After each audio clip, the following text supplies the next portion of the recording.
Based on the story of the same name from the Railway series book, The Little Old Engine, home at last is the 9th episode of the 4th series and introduces us to grumpy old Duncan. But was this a great intro to one of the greatest characters the show had to offer? Let's dive right in. Skarloey returns home after being repaired. He is met by Rusty, whom Skarloey has never met before, has been helping to mend the line and do odd jobs and is brought back home by him.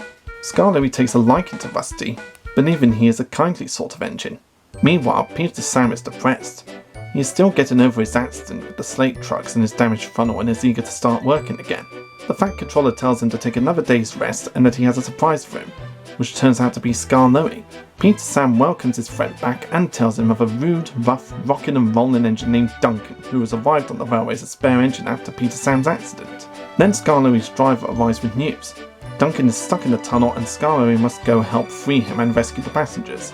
Skarloey enjoys the journey, especially how nice and smooth the rails are now, praising Rusty for his work on the line. He arrives at the tunnel to find Duncan stuck at the other end. Duncan complains about the tunnel and the railway to his driver, and scolds him for doing rock and roll in it. After setting Duncan free, Skarloey leaves some workmen behind to repair the tunnel and clear the debris. Duncan is grateful that Skarloey had rescued him, but still grumbled about the tunnel. Skarloey pays no attention and pushes Duncan's train to the last station and then back home. That evening, the Fat Controller reprimands Duncan in the shed, stating that there is nothing wrong with the tunnel and that Duncan only got stuck in it because he was trying to do rock and roll. Then, staring at Duncan's tall funnel, he further adds that, should it happen again, he will find ways to cut him down to size and that his career is on the line. This threat is good enough to make Duncan behave better for at least the remainder of the evening. The episode introduces us to Duncan, a Scottish narrow gauge engine with rough manners and a strong temper, making him the least social of the Skarloey railway fleet. He was prone to boisterously bouncing about, which became known as rock and roll whenever the mood took him. While Duncan means well, he often grumbles and complains, usually about not being polished or being overworked, and can be rude, rough, stubborn and bad-tempered. Despite his rough ways, Duncan is often focused, confident, resourceful, kind, and has a big heart. He is always willing to lend a helping hand whenever he can and wants to be really useful. Duncan is based on the Tatterclin Railway's Douglas, an Andrew Barclay E or Light Class 040WT. And Duncan's always been one of my favourite characters in the TV series, probably because of his rude attitude and his hilarious voice provided by Michael Angelis. This is another character where he gets the chance to do a Scottish accent. Compared to Donald and Douglas's much friendlier voices, Duncan has a much gruffer, nastier sounding voice. I'm a plain blunt engine, I speak as I find. Tunnels should be tunnels and not rabbit holes. This railway is no good at all.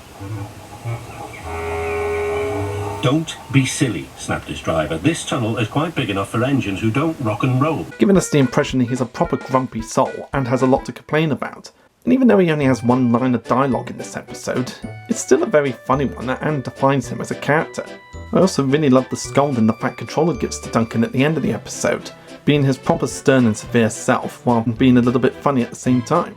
Listen to me. There is nothing wrong with that tunnel. You stuck in it because you tried to do rock and roll.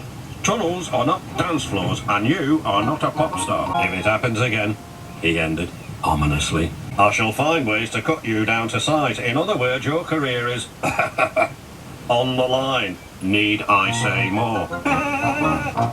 And aside from the Fat Controller taking the Fin Controller's place in this story because the Fin Controller hadn't been introduced to the TV series yet, there are two other differences from the original story. The catch-up between Peter Sam and Skarloey is shortened, so we don't hear about the new coaches on the railway. We have 5 other coaches now. Cora is a guards van. She isn't as big as Beatrice, and she hasn't a ticket window, but I like her best. She was my guards van in the old days. Ada, Jane and Mabel are plain. They have no roofs. Sir Handel says they are trucks. But they have seats, said Peter Sam. So I say they're coaches. Even though it's a shame we never got to hear about the new coaches for the Skarloey Railway, at the same time I do understand why they cut the conversation short, because there's only so much you could fit in a 4.5-minute episode. The other change is that instead of Skarloey just telling Peter Sam how Rusty helped him off his truck when he came home, we actually see it happening in the start of the episode. That's a really nice addition to the episode, showing rather than telling. And sometimes it's better to show rather than tell these sorts of things. And this change definitely works to its advantage for the episode. Even though not a lot happens in this episode, it's a nice little introduction to Duncan, and a nice welcome home for Skarloey as well. And it keeps up the continuity with Peter Sam still recovering from his accident, with his funnel still cracked, looking like it's about to come off any second. But that storyline comes in an episode which we'll cover up in a couple of days. They also established that Duncan has a dislike for Rusty, showing that he may have a prejudice against diesels or just doesn't like Rusty in general. But that all gets covered in the next episode, which we'll get to tomorrow. Unlike a majority of the 4th series, this is another one of those visually stunning episodes. Getting to see all the lovely scenery of the Skarloey Valley is just so gorgeous to me.